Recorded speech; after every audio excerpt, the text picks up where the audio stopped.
This feels so wrong and so amazing at the same time. I'm harvesting it because I need to clear way for my tomatoes, but also feels wrong because this is like so pretty and thriving and like for the bees. I'm keeping the middle though. And on the pathways, that doesn't matter. But when it's like overlapping on the beds, I have to get rid of it. Good morning everybody and welcome back to Chilli's farm. Today is November 14th. We are well into spring by now and we had another frost. The weather report said that the lowest temperature was meant to be 5 degrees. I said, 5 degrees, what's that? Fear is the mind killer, right? These tomatoes, they'll be fine. What doesn't kill you makes you stronger, right? And then turns out that it went to 1.8 degrees and we had a frost developing on my tomatoes. Honestly, I feel like this spring is the hardest ever because it is so wet and cold and windy. It's just not working out. And remember, I have a multitude of slug beer traps around my garden, positioned very strategically so that the slugs would drown in the beer instead of eating my tomato seedlings. And is it working out? Are all the slugs drowning in the beer? Nope. Some still find their way to my tomatoes, my beautiful tomatoes, and snap them at the stem. Look at this. This is the Wagner blue-green tomato. And here, at the stem, it's been nibbled right there. And then because it's not structurally sound anymore, the tomato just flops over. I mean, it's still green, a bit purple from the frost, but somehow still got some juice in it. But this is not gonna work. This is not gonna come back. This one, amethyst jewel. Seriously, no. Snapped at the same spot. Here we have two right next to each other snapped. Right here, snapped at the stem again and flopped over. And then this one, here, my Siberian tiger. My tiger tomato, oh my gosh. Slugs, por favor, escúchame. No more snapping at the stem. Oh, look what this is. This is Cherokee purple. Oh my gosh. Guys, my favorite tomato in the world. Cherokee purple. Snapped. Let's just have a moment of silence for the tomatoes that have fallen. Especially that Cherokee purple, my gosh.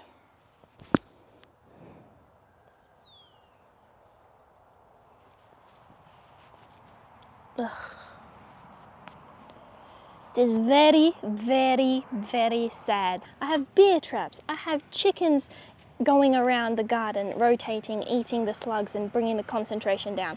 I have frogs and lizards around my garden that are eating the slugs. And yet still, I have a ton of slugs finding their way to my tomato patch and snapping it. Are you happy, slugs? Are you happy? Are you happy with yourselves? Luckily, I went overboard and planted way too many tomato seeds and have way too many tomato seedlings, about 200, I think I calculated. So I have some spares to replace these snap tomatoes. That was very strategic thinking. That was my thinking all along, wasn't it? Very smart. Anyway, so hopefully that was the very last frost for the year, because I'm today planting some cucumbers and some beans and maybe even some herbs like coriander and basil. Let's see. But these past few days I've been really reading up on bricks. And no, I don't mean bricks as in Brazil, Russia, India, China, South Africa. No, I don't mean that one. I mean bricks with an X. Brix levels are a measure of total soluble solids, primarily sugar, in a plant's sap, which indicates overall health, nutrient density, and resilience to bugs and diseases and things. The higher the Brix level, the more healthier the plant is. I recently learned that aphids lose interest in a plant when the Brix level reaches 6 to 8, whereas chewing insects are actually higher and they lose interest around 9 to 11. So my new plan with this slug situation is to try and get my Brix level so high that the slugs do not have an interest in the plant. It's too sugary for them. Now my garden is already organic. No synthetic fertilizers or pesticides around here. I'm using only my own organic compost, the chicken manure, my seaweed teas, weed teas and worm teas are added here as well, which is keeping the ground fertile, and hopefully the brix levels are pretty good. And I mean, they are outside getting sunshine, so they also get those beneficial rays, which is very important also for the plant's health, for the brix levels to be high. The only reason I think that the brix levels could be lower right now is because this is quite clay soil, and when we get a lot of rain, there is hardly any oxygen in here, and plants really need oxygen, and if there's no oxygen they start to get stressed out, and then the brix level would start to go down. So I think that's one of the big contributing factors to why the plants are stressed right now and why these slugs are attacking them. Hopefully December is a bit drier than November and we get more sunshine and the soil dries out just a little bit so that the oxygen can come back into the soil and that the plants are nice and happy and the slugs go away and disappear. But one extra thing that I can think of to make the brix level even higher is to add some molasses. Where's my molasses? It's over here. Just molasses that you can get from the store. That also increases your brix level because this is sugar. My goodness, look at all the cucumbers. The cucumbers, they look super dark leaves, all thanks to my beautiful compost, but they cannot be in these small pots any longer. They have to go to the ground, in the ground. Got some funky, weird one things over there, not doing so well. This one, I don't know, Jefferson, like, what's your problem, mate, Jefferson? I don't know. And then more cucumbers. And I have to go into that garden bed over here, this row, and then I'm going to put a few up at the top garden bed as well.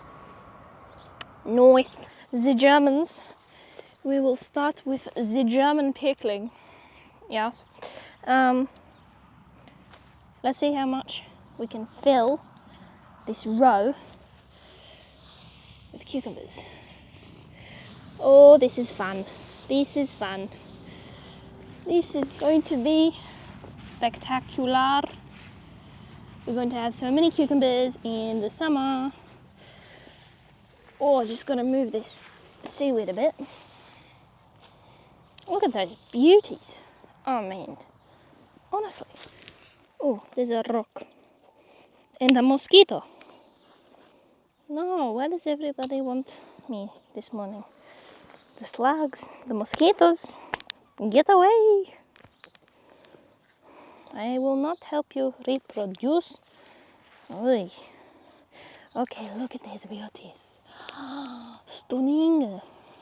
Stunning little specimens. Hopefully their frequency and their vibration is high and their brix level is high. I mean, their leaves look good. Hopefully. And then, you know, they won't succumb to any pressure. Oh, that compost. There's a few weeds poking out, but it's okay. Just miraculous. The other day we had the inaugural pumpkins and inaugural tomatoes. Today we have the inaugural cucumber. Ah, magnifique. Super bomba. Wonderful. Let's continue. They will be trellising up here and ooh la la. The cucumbers that will be coming out of here, and then we're going to do all that lacto fermentation. And what else are we going to do? We're going to do pickles with apple cider vinegar. Oh yes, pickles. God, I love pickles. I'm doing about a hand apart. It works very well with me. And then after I do this batch, I'm going to give them a quick drink with a seaweed molasses concoction. Oomph up the bricks and to prevent any shock, which they shouldn't really be shocked because they had nettle tea this morning. These seedlings are spoilt. Ah, beautiful, no? German pickling. put the label in so that we don't forget what is here, because otherwise we'll have to wait until we see the first fruit. Doo-doo-doo. Magnifico. Beautiful roots. Also roots of weeds. Why are there so many weeds? Oh, this one's a little dry, the soil. It's not too bad. Oh my gosh, Bluey, what was that noise?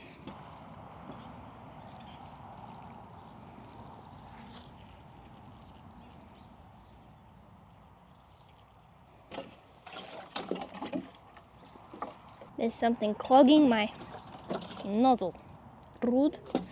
Okay, let's go without that.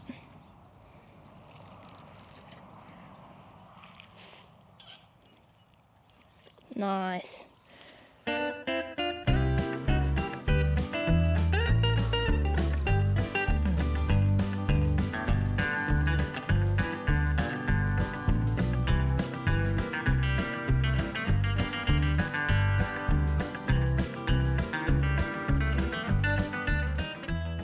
You want to know one of the coolest things ever about cucumbers is that if you smell their roots, it smells literally like a cucumber. It also, oh, that smelled like a millipede also because I was smelling a millipede. But, okay, let's turn it around. That's more like it. That is the cucumber smell, those roots. I'm planting out the Russian cukes here on this string trellis that I've made where I had the Lebanese last year. The Lebanese didn't do that well last year here because it was a bit windy and also because I think those seeds were quite old. But this year I have a plan. I'm going to put some beans also interplanted with these cucumbers so that it should maybe protect the cucumbers a bit from the wind.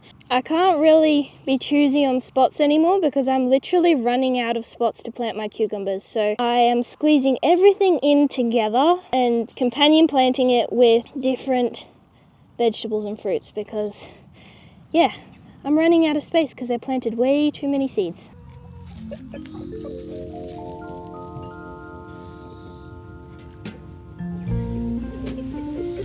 They're all in there, and then a few extra on the back row. Looks good.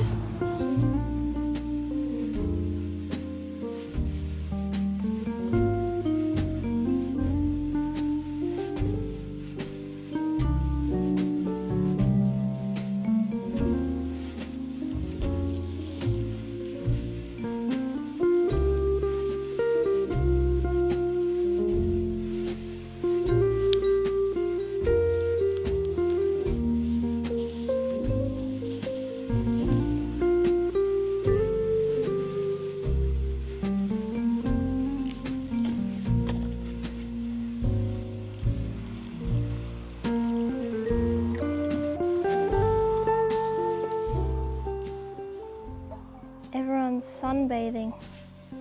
Look at them.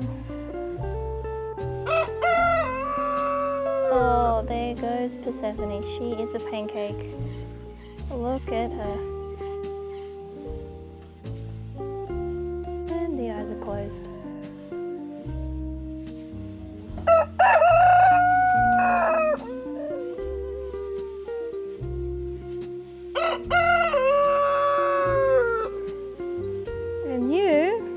Making a ruckus. Also trying to, oh, you're gonna slide. You're gonna slide, buddy. Go sleep on the ground.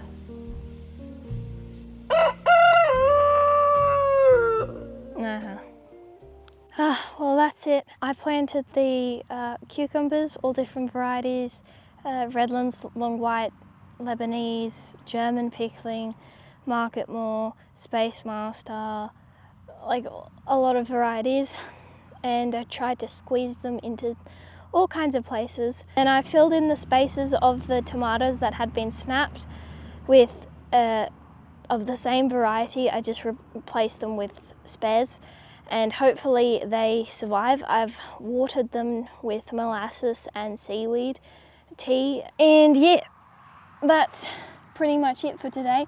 I'm going to now mow the lawn. Exciting stuff, very exciting. Hopefully we get a lot of tomatoes. This slug problem is really annoying me, but if I focus on increasing my bricks levels, maybe that is the missing puzzle piece to my puzzle. Maybe that is what I need to have a healthy garden. But otherwise, it is a bit warmer. The weather is warmer. I have my chamomile exploding everywhere. I haven't planted any chamomile. It's just self-sown or survived from last summer. That big plant in the middle garden bed, that plant survived throughout the whole winter, throughout all the frosts. It is insane. The bricks level on that plant must be insane because I don't know how it does it. It survives through all the heavy frosts and it's still going to this day. I don't think it's gonna die anytime soon. So that's it for today, guys. Thank you for watching and I'll see you next time on Chilli's farm. Bye.